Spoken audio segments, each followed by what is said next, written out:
ची रिपोर्ट सार्वजनिक करण्याची सर्वात मोठी मागणी करतात ते अनिल देशमुख.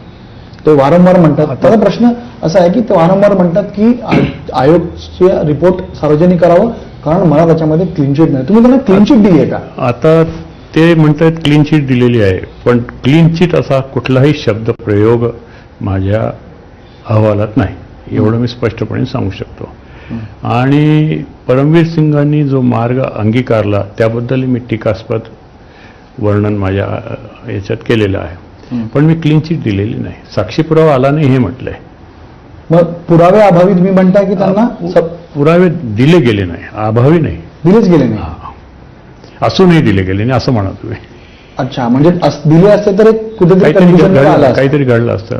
परमवीर सिंगांनी शपथपत्रात सांगितल्यानंतर की मी जी काही माहिती सांगितलेली आहे ती ऐकीव स्वरूपाची होती, त्यांचे ॲडव्होकेटनं त्याच्यावर सही केली. मग मी म्हटलं असं चालणार नाही, ॲफिडेव्हिट व्यवस्थित करा, त्यांनी ते केलं. असं घडलेलं आहे. म्हणजे तेरी बी चूक मेरी बी चूकचा असा प्रकार घडलेला आहे दोघांच्या बाबतीत. आता ते एकमेकांच्या विरुद्ध आरोप प्रत्यारोप करत असतील, त्यांना लखलाव, पण त्यावेळेला जाणीव होत होती. त्यांनी जर प्रयत्न जर केला असता तर काही घडलं असतं या प्रकरणात. सर, या सगळ्या बाबींमध्ये एक ज्ञानेश्वरी बंगल्याचा उल्लेख